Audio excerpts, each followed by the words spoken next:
El mejor escenario para el tipo de cambio es que haya tratado de libre comercio y que no gane López Obrador. Yo creo que a los mercados les gustaría más la continuidad de la política económica que hemos tenido desde el año 82 a la fecha, a un posible rompimiento con ese modelo, ¿no? O sea, ya no hay tanto margen para ir para abajo, pero sí hay mucho margen para que de una devaluación, pues yo te diría casi abrupta del peso. Y se puede ir ahí hasta 27, podría 25, 27. Hoy es 10 de abril del año 2024, esta es la sección Quienes quieren las mentiras de la semana y vamos a iniciar, vamos a mostrarles cómo para muchos conductores de radio y televisión las buenas noticias para México no son buenas para ellos. Lo bueno no sucede por la acción del gobierno, dicen, aunque no sepan por qué pasan las cosas. Y aquí vamos a poner un ejemplo, ustedes ya lo han visto, pero en un episodio más de su cotidiano proceder, el periodista y conductor de noticias, Joaquín López Dóriga, sorprendido por el superpeso, informó ayer que el dólar se cotizó en 16 pesos con 35 centavos. Pero, como no podía dejar de cuestionar, dijo que es inexplicable. Por más que le quieran dar explicaciones que las políticas públicas, dice, eso no es así. Dictaminó así el sabiondo periodista en economía de la radio y uno de los impulsores, hay que decir, del hashtag narcopresidente, sin explicación alguna o dato que sustente su dicho. Pero no me crean a mí, vamos a ver lo que dijo. El dólar interbancario no me lo va a creer, 16 pesos con 35. Hay que recordar que en 2022 este mismo dólar llegó a cotizarse en México en más de 25 pesos y hoy está en 16.35, casi 9 pesos menos. Es inexplicable. Sí, por más que le quieran dar explicaciones, otras explicaciones a políticas públicas del gobierno, no es así. Esto es, pues, el interbancario, 16.35. En los bancos se vende hasta en 16.82, en ventanillas hasta en 17.15. Un euro en el mundo se vende en $1.08 y en México un euro se vende en 19 pesos con 84. ¿Cómo lo ven? Este es solo un ejemplo, nada más para aclarar lo que dice que estuvo a 25 pesos el dólar. Fueron 2 días, únicamente 2 días, y fue durante la pandemia de COVID-19 y a partir de ahí ha estado a la baja. Esto es solamente un ejemplo de cómo funcionan los comentarios editoriales de las noticias en radio y televisión privadas, donde los conductores hacen la crítica al gobierno con cualquier pretexto. Ya solo falta que culpen al presidente por el calentamiento global. En el caso del superpeso, los conductores de radio y televisión afirman que se debe a factores externos de la economía internacional y en ningún caso intervienen las políticas implementadas por el presidente Andrés Manuel López Obrador. No nada más lo dice Joaquín López Dóriga, seguramente lo hemos escuchado mucho en radio y televisión. Pero ¿qué pasará si el peso se devaluara? Ahí seguramente sí sería culpa del presidente y sus políticas. ¿No les parece absurdo? Esto no deja de sorprender, porque es crítica sin argumentos ni datos, acompañado de mentiras y peor aún, hablar y sentenciar sin conocer del tema. Por eso, este es un excelente momento para recordar al intelectual líder de la opinión de la derecha mexicana, cuando tuiteó que compráramos dólares, por aquello de la devaluación que provocaría el presidente López Obrador. Aquí lo estamos viendo a gran intelectual de la derecha mexicana, líder. Otro momento épico fue cuando el comunicador Pedro Ferriz de Con publicó que después de un sesudo análisis con Gustavo de Hoyos, Luis Pasos y Macario Schettino, había llegado a la brillante conclusión de que el peso estaría a 25 pesos para 2023. Aquí está. Se equivocaron por mucho, pero saben que a este tipo de personajes les gusta meter miedo a la gente. ¿O qué tal el señor Leo Zuckerman, quien es un cliente frecuente de la sección Quienes quieren las mentiras? Y no es por decir la verdad, es porque miente como respira.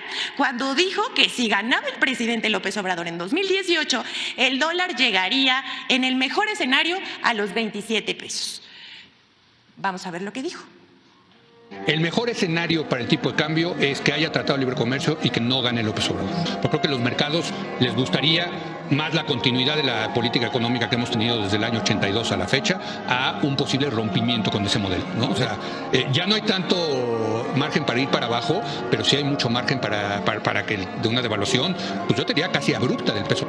Y se puede ir ahí hasta 27, podría 25, 27. Bueno, pues ahí está. Desconocemos quién hizo este edit, pero es maravilloso poner la columna del señor Zuckerman, musicalizarlo y que haya resultado una mentira. Las proyecciones de estos periodistas, como sus dichos, son falsos.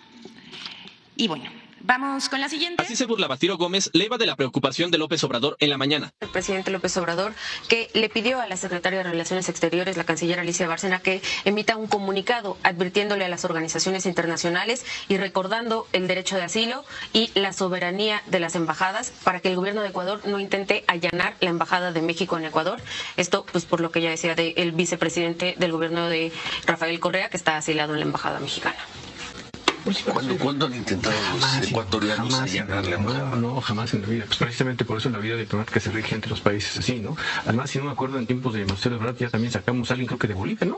Lo sacamos porque lo estaban a punto de matar, ¿te acuerdas? Lo sacamos y lo sacamos para México. Morales. Sí, la familia de Evo Morales, y lo sacamos para acá, ¿no? Eso es distinto. O Perú, en uno de los dos países, ya lo hicimos, ¿sí? ¿Por qué? Porque eso es lo que se vale justamente, esa habilidad y el intercambio de los respetos a partir de los convenios de relaciones exteriores. Pero avísenle al mundo, no vaya a ser que se nos metan a la embajada. ¿Sí? Raro. Bueno, ni tan raro. ¿Cómo los ven? Pues ellos son los que se ven muy mal. Ahora sí que vean a estos antipatriotas. Esto, lo del dólar bajo, no les conviene a esta gente porque ellos tienen sus cuentas bien gorditas en el extranjero, en dólares. Aquí en México pues también, pero lo que hacen ellos es pues ahorran allá en dólares, gastan aquí en pesos y pues les rinde mucho más. Ese es su negocio de ellos, por eso les duele tanto. Si tienen una cuenta en dólares y sube a 25 el peso por dólar y gastan en México, como lo dije, les rinde mucho. Ese es su ardor, que sus millones de dólares no les rinden igual aquí en el país. No les conviene un dólar devaluado frente al peso. Peña Nieto lo subió de como 15 hasta casi 23, entonces estaban felices. Con ellos, sin temor a equivocarme, el dólar yo creo que ya estaría mínimo 30 pesos, igual que la gasolina, porque recordemos que se sigue importando gran cantidad, y como estaba lo de las refinerías en México, que ya las estaban casi chatarrizando, querían terminar con ellas para importar toda la gasolina. Imagínense cómo le hubiera ido al resto del pueblo, que inclusive los defiende todavía. Son unos irresponsables. Entonces, hablando de irresponsabilidad, responsabilizan al presidente Manuel Obrador. Por esto justifican al gobierno de Ecuador por haber asaltado la embajada y secuestrado al exiliado político. Está comprobado que se cometió un delito y grave a nivel internacional y le va a traer graves consecuencias esto a Ecuador. La pregunta obligada: ¿estos personajes mexicanos actúan con dolo y se les considera antipatriotas, o peor aún, son traidores a la patria? Ustedes tienen la mejor opinión. Gracias por llegar hasta aquí. Nos vemos a la próxima. Y vean ese video de Lili Telles. Lo voy a poner al final ahí en recomendar. De los apoyadores o justificadores en México de la agresión policíaca a la embajada destaca la senadora Indira Kevnis. No nos sorprende nada. La sobrina de Felipe Calderón, Mariana Gómez del Campo, América Rangel, Javier Lozano, Jorge Triana, Marco Cortés y la candidata de la oposición, Gabriel Cuadri, la senadora Lili Telles, que fue lamentable lo que hizo ayer. No vamos a mencionarlo, pero qué vergüenza.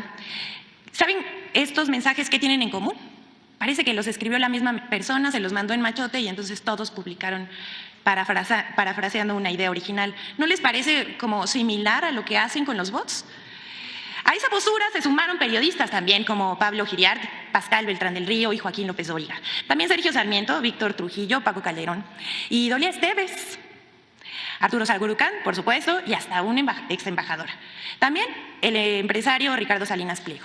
Todos al unísono responsabilizaron al presidente del conflicto, pero las cosas caen por su propio peso y ante la afrenta al derecho internacional y la violación a la soberanía de México que protege a la embajada, han callado de manera cómplice con los perpetradores de esta violación a la Convención de Viena y a los derechos humanos. Que el pueblo los juzgue.